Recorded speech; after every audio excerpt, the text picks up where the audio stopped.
Siempre dicen, tené cuidado con lo que pedís porque acá seguro que lo vas a conseguir.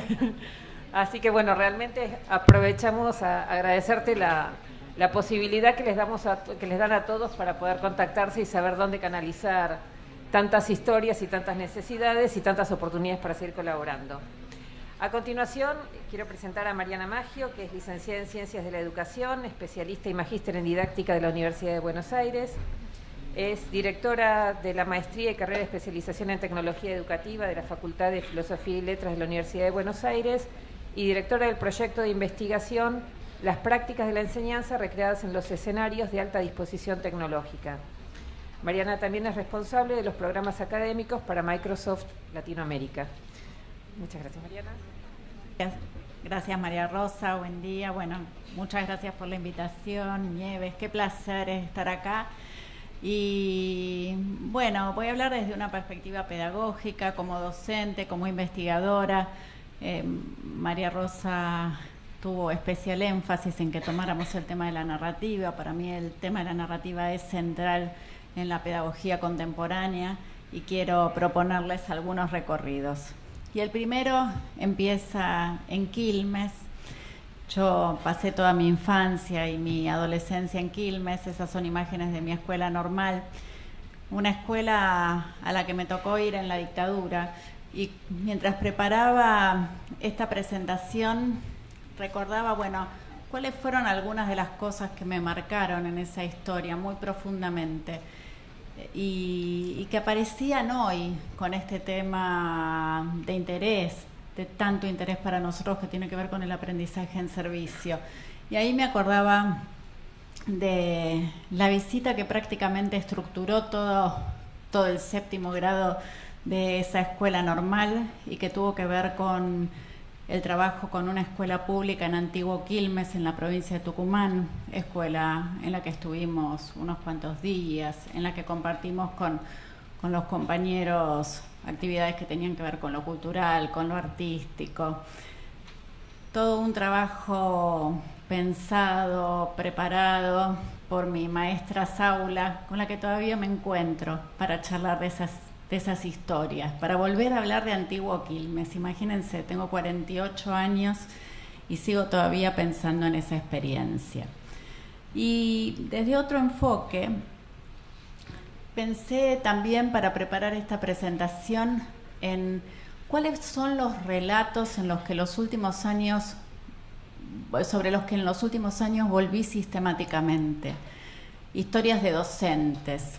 Y mientras preparaba decía, bueno, hay algunas historias que yo conté muchas veces. Voy a insistir en estas, porque creo que hay algo de estas que capturan los rasgos que nos interesa acá especialmente destacar. Y esta es una docente que se llama Susana Vaca, de Ecuador, una docente a quien conocí en un foro de docentes innovadores que organiza Microsoft, y que cuando le pregunté, bueno, Susana, ¿por qué tu experiencia está acá hoy en este lugar siendo presentada? Me dijo, mira, Mariana, yo soy profesora maestra de ciencias naturales en una escuela rural y decidí que todo el trabajo del año iba a estar dedicado al análisis de un problema que tuvieron los cultivos de los padres agricultores de esa zona rural. Y entonces trabajamos con los alumnos en la detección del problema. Tuvimos que trabajar muchísimo, nos tuvimos que conectar con investigadores, con horticultores. Me contaba, siendo yo argentina, que se habían conectado con un horticultor de La Pampa vía Skype. Me decía, bueno, lo que quedó de esto fue que entendimos en qué consistía la plaga y pudimos resolverlo. Y una vez que entendieron cuál era el método de prevención, salieron a trabajar con los padres, los niños, a hacer talleres explicando cuáles eran los métodos de prevención. Y yo le decía, casi con una cierta ingenuidad, pero le digo, Susana, ¿aprendieron todo lo que tenían que aprender de ciencias naturales? Y Susana, que no tiene ninguna duda, me decía, Mariana, todo. Los problemas del suelo, los problemas de la contaminación, los problemas de la temperatura, los problemas de la luz, no hay nada que hayan. Y quiero decir esto, Susana no tenía ninguna duda. Otro relato de una escuela, en este caso la Escuela Nave de Río de Janeiro, a la que tuve oportunidad de visitar el año pasado. Una escuela increíble desde todo punto de vista, pero que cuando su equipo directivo y una alumna, Luana, que oficiaba de traductora, eligen una historia para contarme, me cuentan esta historia. Y es la historia de un proyecto que los alumnos llevan adelante en el secundario. Es una escuela secundaria que tiene orientaciones durante la tarde en guión, en programación y en multimedia. Y me dicen que los alumnos tuvieron un proyecto, que fue un proyecto en el que trabajaron bastante tiempo, de desarrollar juegos inspirados por la obra de un poeta local. Y ellos lo hicieron sabiendo que el poeta, bueno, era una persona mayor, no estaba muy bien de salud. Y los alumnos, bueno, ¿qué decirles? Esos juegos hoy están en los stores de los teléfonos celulares. Desarrollo de los alumnos de esas escuelas. Pero además son juegos donde yo decía, por ejemplo, ¿y ahí por qué hay arañas? Y me decían, no, Mariana, porque en el poema tal, el poeta dice tal cosa. Son los chicos que aprendieron más literatura de la región. Entonces me dicen, pero te tenemos que contar lo que pasó. El proyecto estaba tan bien que el día que se presentaba, la directora decide llamar a la televisión local, siguiendo acá las orientaciones de Micaela. Y era un salón como este, donde estaban preparándose para presentar, y en el momento en que empiezan a presentar, entra un chico y dice, el poeta se murió.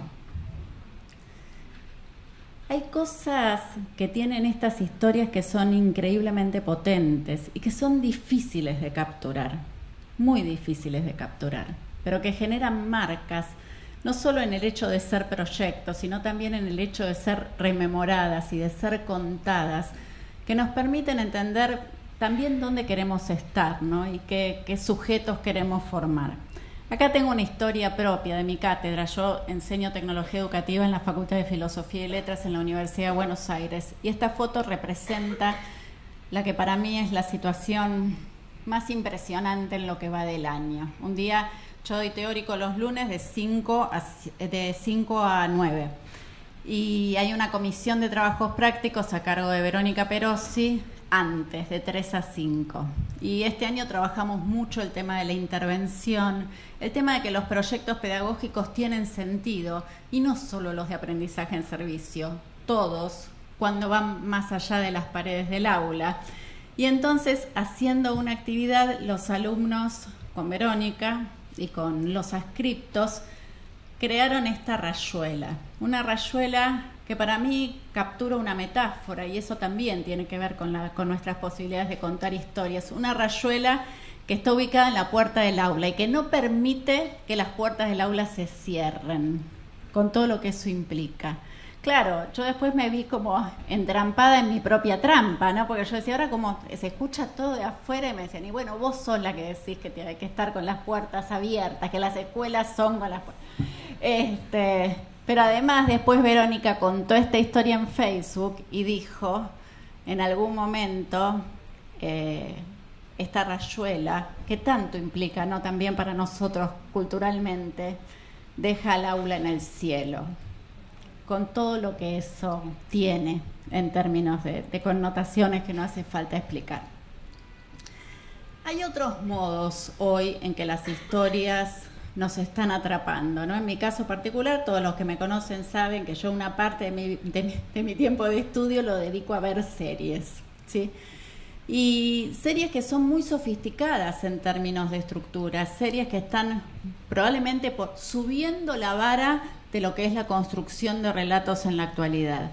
Laura y yo somos muy amigas y compartimos muchas ocasiones como estas, ¿no? de trabajo.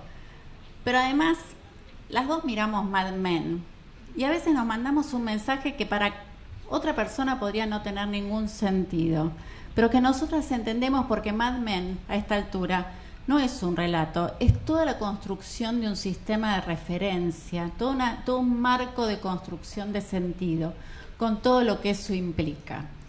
Y son esos los relatos que nos atrapan, los que nos deberían poder ayudar a pensar cómo nosotros tenemos que contar historias de nuestras experiencias que atrapen a otros, ¿no? Y además, fíjense, relatos que son muy contenedores desde una perspectiva, casi les diría, por lo menos occidental, no sé si global. Relatos a los que mucha gente, muchos millones de personas alrededor del mundo los están resignificando de los modos más variados, o se están peleando en las redes o elucubrando interpretaciones en las redes. Para mí este es un momento maravilloso de la cultura de la humanidad. Y si nosotros podemos capturar ese movimiento en las redes para nuestra causa, que es la causa de la educación, yo creo que realmente podrían empezar a pasar cosas increíblemente positivas, no en lugares de nicho, no en algunas escuelas, sino en todas, que ese es el desafío que tenemos, ¿no? Hay un libro que leí en los últimos años que a mí particularmente me impresionó mucho, que es Pulgarcita, el trabajo del sociólogo francés Michel Serres.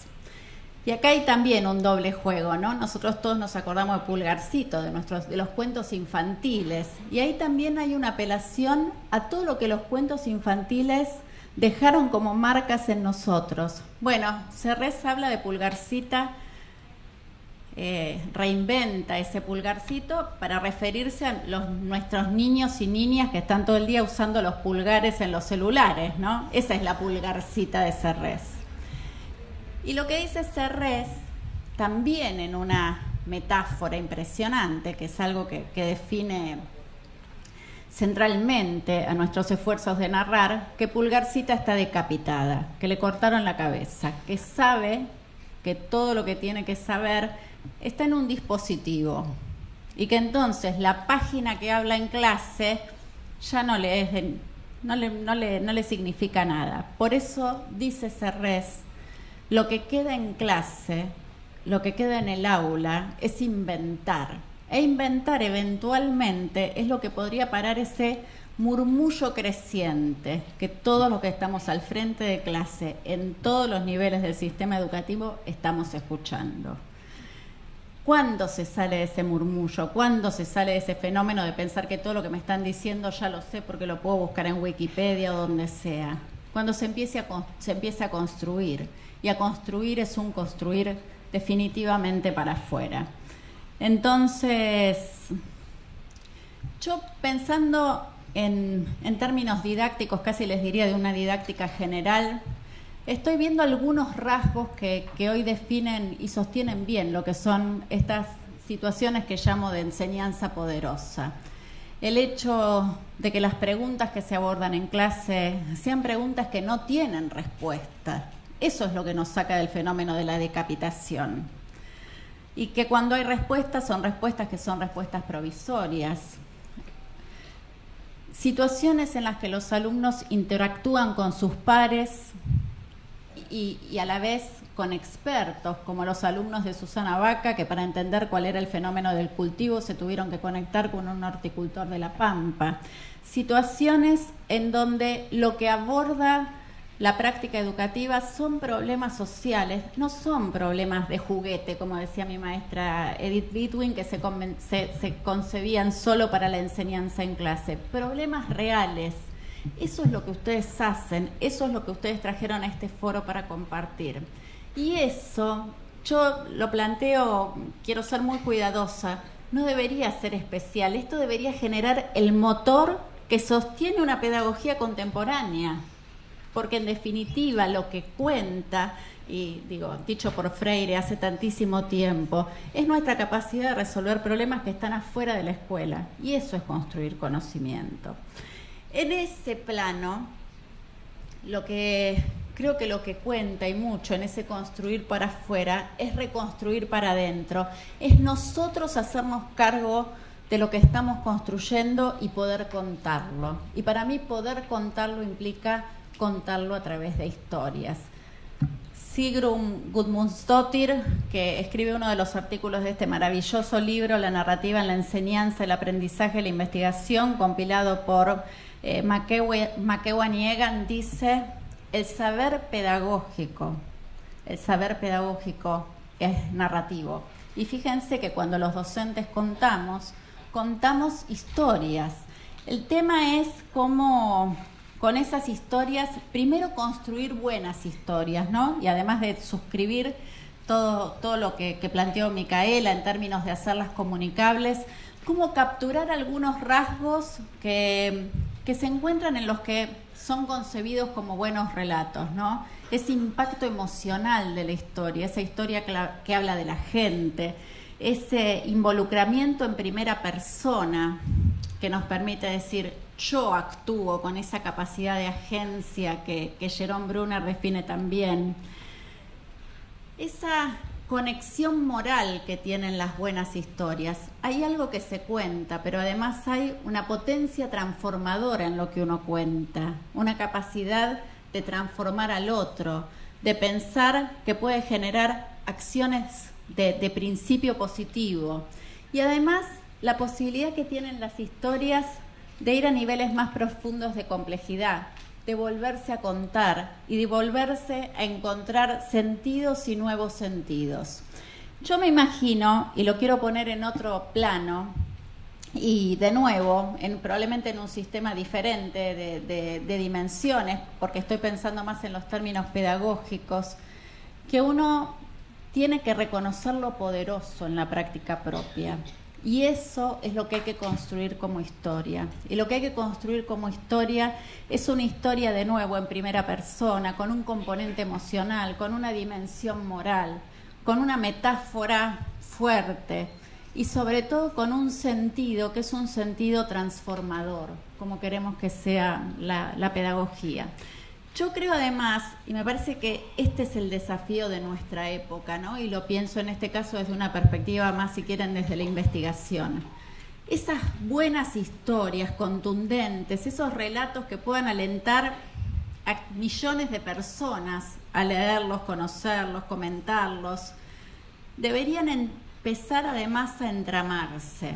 Y yo creo que cuando se entraman, construyen dimensiones de análisis a partir de rasgos comunes, a partir de recurrencias, que nos permitirían, casi les diría a María Rosa, encontrarnos con esa pedagogía que tanto necesita este mundo, que es una pedagogía de transformación en un sentido positivo de las comunidades en las que nuestros estudiantes viven. Y yo creo que ahí el esfuerzo de crear no es solamente el esfuerzo de intervenir con los alumnos en la comunidad, es un esfuerzo de crear la historia y es un esfuerzo de recrearla en otro plano. Me parece que yo alentaría a pensar en eso, ¿no? Todos los que hacemos proyectos innovadores sentimos profundo orgullo de nuestros proyectos innovadores, pero a mí lo que me queda de este año, ya les digo, es una historia, la historia de la Rayuela, que no permite que las puertas del aula se cierren. Ya no es esa situación, es un relato, y ese relato que puede alentar a que muchos piensen, porque se puso en otro plano de análisis, en que las aulas deberían estar siempre abiertas. Para cerrar, tengo un pequeño homenaje. Hace unas pocas semanas murió el que probablemente haya sido uno de los mayores pensadores de la pedagogía contemporánea, que es Philip Jackson, autor de La vida en las aulas, Enseñanzas implícitas, Prácticas de la enseñanza. En este mismo libro, Philip Jackson habla sobre la narrativa, y yo hoy se lo mostraba a María Rosa hasta con una suerte de impresión, porque en la conferencia anterior se cerró justamente con una idea que está escrita por Jackson y con una afirmación prácticamente del mismo tipo que yo había elegido para cerrar esta conferencia. Entonces digo, debe haber algo que está en el ambiente, ¿no? Y quiero leer lo que Jackson escribió acá. Dice: ¿cuáles serían entonces los objetivos educativos más profundos que se persiguen al contar y leer relatos? No es fácil responder esa pregunta, pero algo es seguro. Todo se relaciona con lo que queremos que los estudiantes sean como seres humanos. Es decir, con los atributos que esperamos que posean cuando terminen de estudiar, por encima y más allá de lo que podamos querer que sepan.